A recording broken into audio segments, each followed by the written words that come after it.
They ignore you, not because you are weak, but because you are predictable. You respond the same way. You apologize too quickly. You explain too much. You show frustration when pushed. They see your tells. They read you like a child's book, and so they press again. They disrespect you not because they hate you, but because it costs them nothing. Let that sink in. This is the truth. Emotion is currency, and if you give it away freely, you are poor in the eyes of the world. People are not loyal to the honest. They are loyal to the useful. They do not reward kindness. They exploit it. What you call transparency, they call opportunity. The more you react, the more they control the terms of engagement. The louder you protest, the more they shape the story. And the moment you begin explaining yourself, you have already lost authority. Power is not in words. Power is in restraint. This video is not for those who wish to be liked. It is for those who wish to be respected, and there is a difference. You must learn emotional silence. You must become unreadable, because the one who cannot be read cannot be played. And if you wish to hold your ground in a world that feeds on emotional exposure, then you must know when to reveal nothing. There are 6 scenarios where emotion is not weakness, it is surrender. And if you bleed in front of the wrong people, they will not help you. They will study your wounds and use them later. Here is the first. When someone insults you in public, never defend, never plead, never match energy. Meet disrespect with stillness. You are not obligated to answer the provocation of a smaller mind. The louder they become, the more silent you remain. This is dominance, not in volume but in refusal. Because the moment you defend your character, you concede that they have the power to define it. Let others speculate. Let the air grow uncomfortable. But you remain composed. You do not owe an audience anything. The man who can keep his face unchanged while the room burns will always walk out with his dignity intact. Public silence is private discipline. Second, when someone betrays your trust, no rage, no confrontation, no performance. The betrayal is the performance. Your silence is the curtain drop. Once a person shows you who they are, believe it. But more importantly, act accordingly. Cold detachment is the correction. Not a warning, not a second chance, just absence, not to punish, but to protect your peace. You teach people how to treat you by what you tolerate. And if your response to betrayal is explanation, you are still trying to win the favor of someone who has already chosen disrespect. That is weakness. And weakness invites repetition. The world does not respond to emotion. It responds to consequence. Third, when someone takes credit for your work, never argue for recognition. If they need your silence to rise, then your silence is already exposing them. The truth always has a longer life than applause. Be strategic. Stay quiet. Let the praise they stole become the pressure they cannot handle, and you outlast them, because this is the law. Those who climb by deception always fall by exposure. But if you react emotionally, you interrupt their self-destruction. You save them, and they will not thank you for it. Sometimes the best revenge is not revenge. It is watching quietly as the false crumble under their own weight. You are not here to prove your value. You are here to become the kind of person who never has to. Do not let your emotions become your evidence. Let your results make the case in silence. In these 3 scenarios, insult, betrayal, and theft of credit, your greatest asset is composure. Not because you do not feel anything, but because you understand that feeling something does not mean showing it. Emotions are weather. Strategy is climate. And the one who survives is not the one who reacts to every storm, but the one who prepares for winter in silence. There are 3 more scenarios, and they are colder. Fourth, when someone tries to embarrass you in front of others, they smile, they joke, they weaponize charm.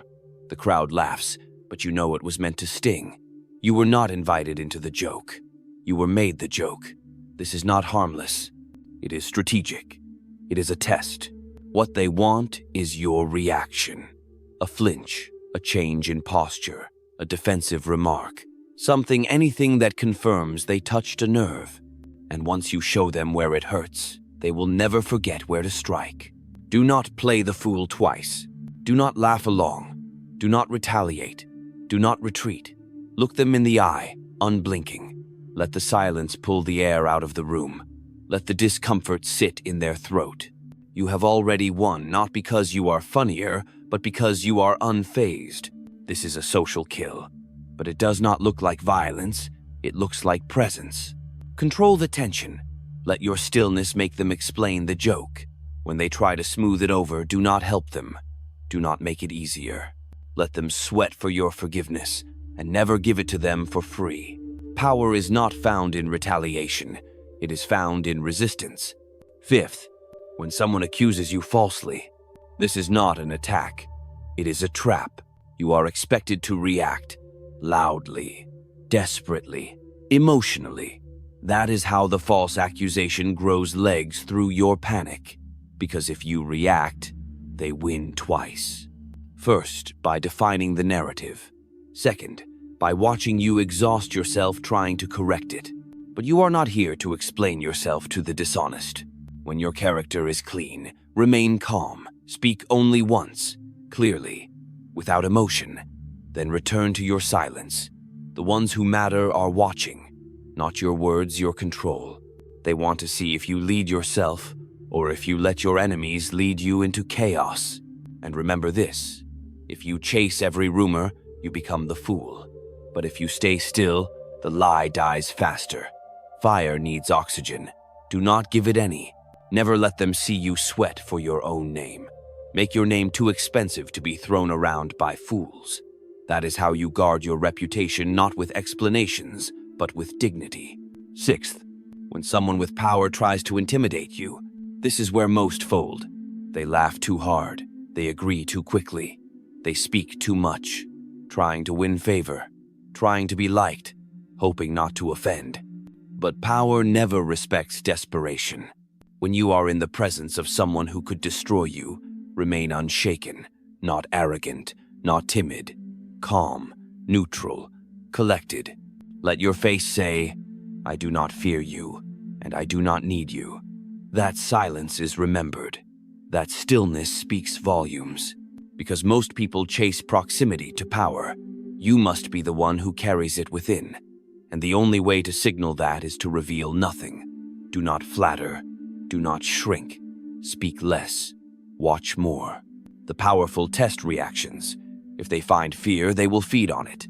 If they find emotional need, they will manipulate it. But if they find nothing, no fear, no flinch, no eagerness, they will be unsettled. And that is how you equalize the room.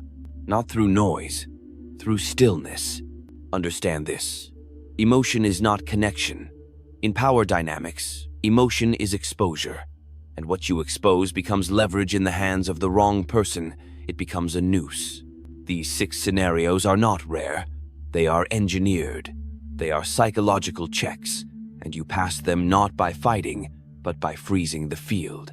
Still, quiet, composed. You teach the world how to handle you by how little they can read you. If they do not know what you feel, they do not know where to press. If they do not know where to press, they cannot control the outcome.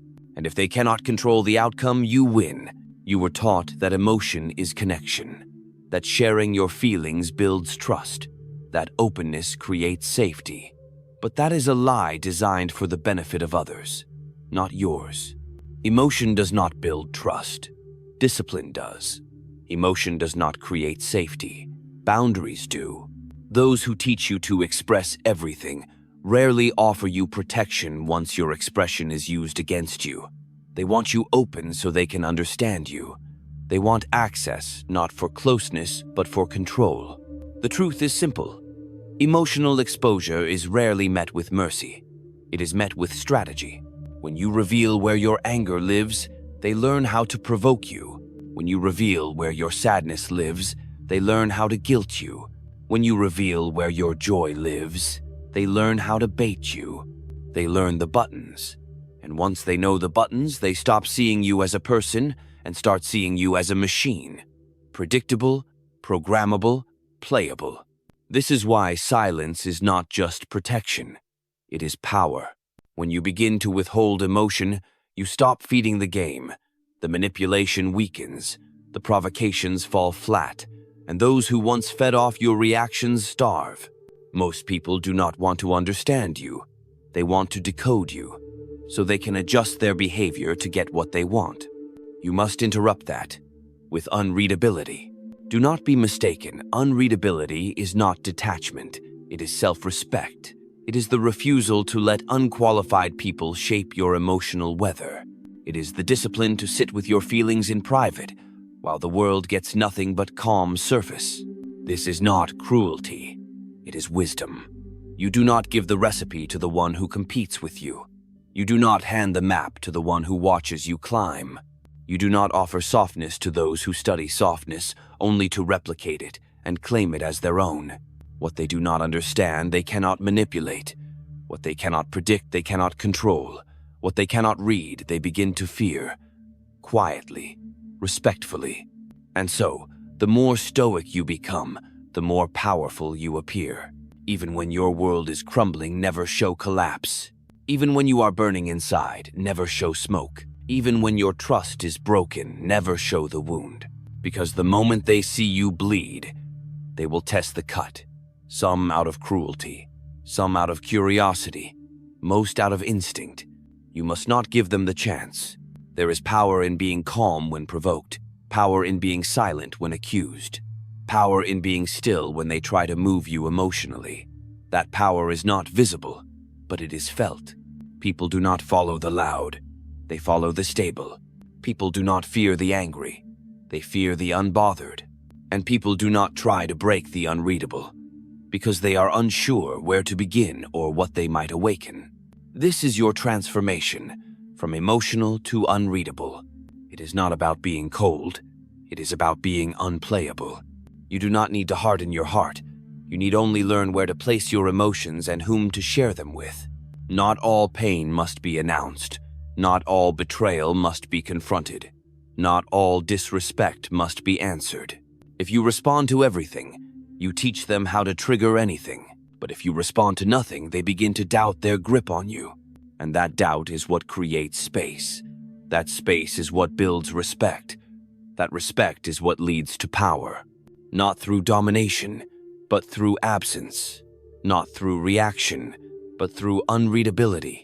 Because when they cannot read you, they cannot reach you. Power is not seized by emotion. It is seized by control. You must understand, the world is not moved by how you feel. It is moved by what you signal. In silence, you signal strength. In restraint, you signal discipline. And in emotional distance, you signal authority. This is why kings do not beg, generals do not explain, and those who lead do not plead for understanding. They observe, they calculate, they act. The emotionally reactive are played like instruments. The emotionally unreadable become conductors of the room. And here is what most fail to see. Emotional self-control is not repression. It is command. It is knowing when to feel fully and when to show nothing. It is mastery, not denial. Let us be clear. If you are the one who always keeps it real, who always says what you feel, who does not hold back, then understand this. You are easy to use, easy to guide, easy to provoke, easy to predict. That makes you disposable. No one fears a person who reveals everything. They pity them. At best, they tolerate them. At worst, they manipulate them. But the person who gives nothing, that person makes others nervous, because uncertainty commands caution. When they cannot read your face, they listen to your presence.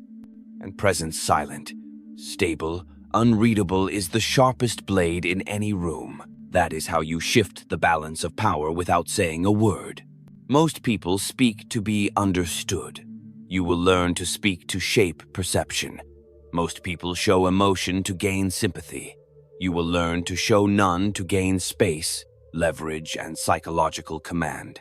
Because when you feel the need to be understood, you are already beneath the one whose approval you seek. You must outgrow this need. Kill it. Do not explain your silence. Let it speak for you. Do not explain your distance. Let it create doubt. Do not explain your shift. Let them wonder why your energy has changed. They will feel it. That is enough. This is the Machiavellian law of control. Let others show their cards. You hold yours. Let others reveal weakness. You reveal nothing. Let others argue, prove, justify, cry. You stay still. Stay quiet. Stay cold. You must not give your enemies anything they can use, even when your heart is in ruins, even when betrayal leaves you speechless, even when rage floods your chest. You do not perform. You do not display. You do not entertain weakness in public. Why? Because the world is not a courtroom. There is no judge, no jury, no justice, only perception, only leverage, only outcomes. You cannot afford to treat every moment as therapy. They are not listening to understand. They are listening to assess, to categorize, to calculate. And once they know your pattern, they will use it to move you, to own you, to turn your emotions into levers. That is why you stop being visible. Withdraw your reactions.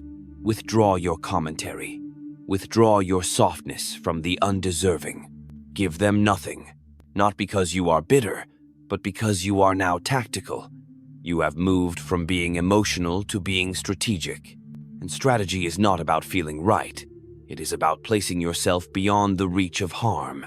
That is what unreadability does. It raises the cost of misunderstanding you. It forces others to think twice. It makes them ask, what is he thinking? What does she want? Why is there no response? That silence is your shield. And when you learn to carry that silence with poise, with presence, with calm, the world treats you differently. They watch their tone. They second-guess their insults. They hesitate before trying to test you, not because they care, but because they cannot predict what you will do next. And when you are unreadable, you are untouchable. They do not fear your words. They fear your silence. Because in silence, there is no roadmap. There is no feedback. There is no way to measure if their strategy is working. And this is what breaks them. They do not know if you are hurt. They do not know if you care. They do not know what you will do next. And in that not knowing, they panic. They imagine. They overthink. They unravel. You must become the architect of this effect. Because silence is not the absence of response. It is the presence of mastery. It says, I am not reacting, because I have already decided. It says, you are no longer worth a reaction. It says, this conversation is beneath me. And this is not arrogance. This is emotional power, a power built on 3 foundations: restraint, unpredictability, and detachment. Restraint is the refusal to show pain where it gains you nothing. Unpredictability is the refusal to let your behavior be mapped. Detachment is the refusal to be ruled by the moment. These 3 are what make you unshakable. When others cry out to be heard, you say nothing. When others beg for attention, you vanish. When others provoke chaos, you remain ice. Not because you feel nothing, but because you have trained yourself to use your feelings, not to display them. You must stop thinking like a victim of emotion. Start thinking like a ruler of consequence. Because the person who controls their expression controls the outcome. Think about it. In every negotiation, the first to lose composure loses leverage. In every relationship, the one who cannot walk away becomes the one who gets controlled. In every conflict, the person who reacts first gives the opponent the blueprint. If you want to win in silence, you must study it like a weapon. You must master your face. No twitch, no wince, no flicker of approval or offense. You must master your voice. No tremble, no urgency, no rush to explain. You must master your timing. Let them fill the silence. Let them try to guess your thoughts. You stay still. Do not seek fairness. Seek leverage. Do not seek closure. Seek control. Do not seek to be understood. Seek to be respected. And respect is never begged for. It is enforced by how little you offer to the world and how calmly you retreat when the world offers you disrespect in return. Let others overtalk. Let others overshare. Let others overstep. You observe. You reserve your words. You become an equation they cannot solve. And understand this. Unreadability does not mean being robotic.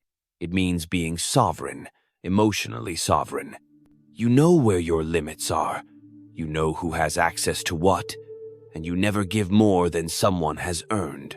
This is how you become rare, because in a world where everyone posts every emotion, shares every detail, and reacts to every slight, the person who keeps still becomes magnetic. They seem powerful, even if they are not yet. They seem intelligent, even before they speak. They seem untouchable, because they offer no handle. Give them no handle. If you are always reacting, they are always driving. If you are always explaining, they are always judging. If you are always expressing, they are always extracting. You must stop leaking value. Stop narrating your journey for people who are only watching to measure when and where to strike. This is not about fear. This is not about being guarded. This is about controlling access, the most valuable currency in any interaction. Because the more emotionally accessible you are, the cheaper you become.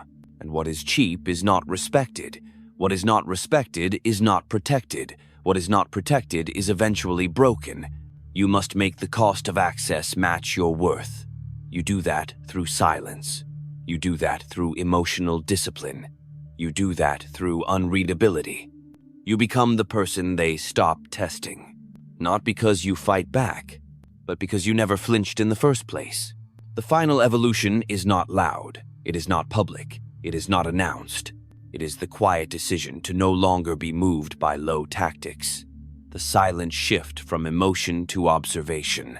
The invisible threshold where you stop reacting and start ruling. When people attempt to shame you and you offer stillness, you rise. When they test your patience and you show no reaction, you shift the balance. When they try to pull you into chaos and you give them no foothold, you become the threat. That is what unreadability is, a threat. Not a loud one, a quiet one. The kind that unsettles because it offers no clue, no window, no comfort. And in that absence, others project power onto you even if you are still building it. Because power is not about being loud, it is about being unfazed. In every high-level room, in every game of influence, there is one unspoken rule. The person who controls their expression controls the narrative. That is why kings were taught to sit still through insults, why spies were trained not to flinch when exposed, why real power never begs to be seen. It lets silence provoke imagination. You do not need to threaten anyone. You do not need to explain anything. Your control does that for you. And that is the ultimate weapon.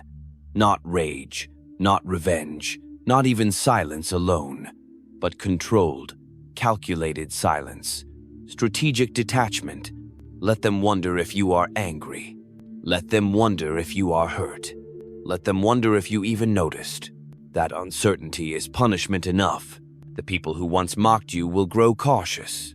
The ones who took advantage of your reactions will grow quiet. And those who underestimated you will begin to reassess. Because nothing is more unnerving than the person who no longer reacts the way they used to. It signals evolution. It signals distance. It signals that the game has changed, and you are no longer playing on their terms. And that is the final shift. From emotional to unreadable. From readable to respected. From predictable to powerful. They may never say it, but they will feel it. The change in your posture. The disappearance of your reactions. The coldness in your presence. You are no longer available for their games. You are no longer accessible for their tests. You are no longer moved by their noise. This is the victory. Not loud, not celebrated, just effective. A quiet mind. A still face. A calm tone. That is how they know they lost you. Not because you told them. Because you stopped responding. Because you stopped proving. Because you stopped performing. And now they chase the version of you they can no longer reach. You have become unreadable, therefore untouchable. Share this with someone who needs to hear it.